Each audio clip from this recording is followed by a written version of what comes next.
Ni siku nyingine na Bwana ameipa kibali cha kuweza kuifikia. Wewe kama una pumzi, ni siku ambayo unapaswa mwambie Mungu asante, kwa sababu ni wengi ambao walitamani kuweza kuiona siku ya leo na kuweza kuifikia. Kwa hiyo wewe kama una pumzi, muda unaendelea kupumua vizuri, ulipi, mwambie Mungu asante. Ni neema ya pekee ambayo wengi wanaitafuta na hawaipati.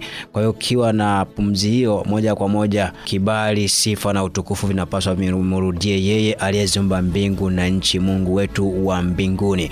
Kwa kwa ambao una ushuhuda, namba yangu ya kuweza kunitafuta ni 0689114544.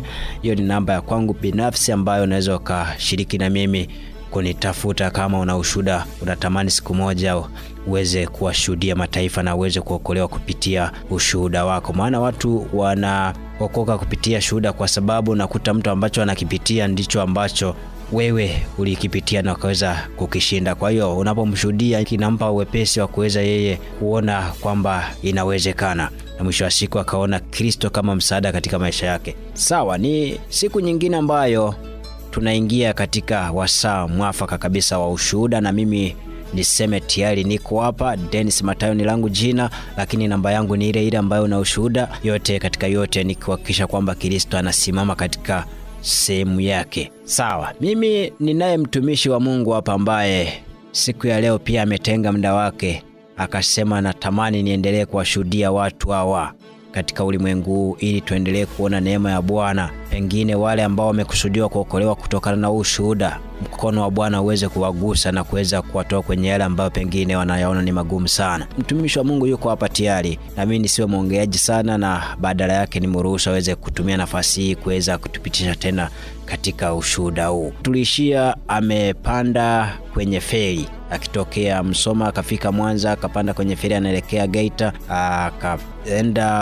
akafika Geita kule. Mama yake alipomuona akaanza kulia. Alikuwa analia kwa sababu gani na alimwambia nini mimi sijui. Haya, yuko hapa. Karibu mtumishi, tuendelee. Nilipofika Geita sasa, mtoto ameshanipokea, mama ameshaniona. Mama alikuwa anasali TAG pale Geita mjini. Sasa afya ilikuwa mbaya, alafu nimefika na machozi. Mama akaanza kusikitika kwa sababu mume wangu mimi alikuwa ameokoka, sio kwamba alikuwa mpagani. Akaanza, sasa mateso mwanangu yataisha lini? Sasa nikamwambia mama, kifua kinauma, nipeleke kanisani nikamwone mchungaji. Hapo sanduku limebaki dukani huko kijijini Buhemba.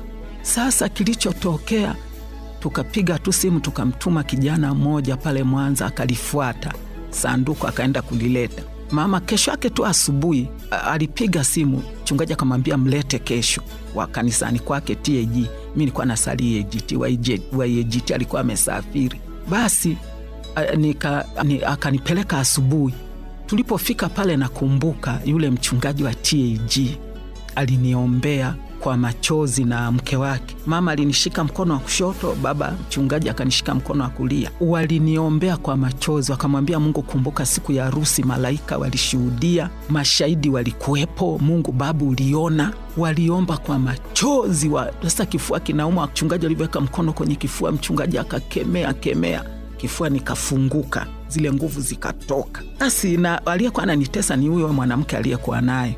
Nilipopona, mchungaji wa TAG akaniambia endelea kuja hapa kanisani. Nikaendelea kwenda.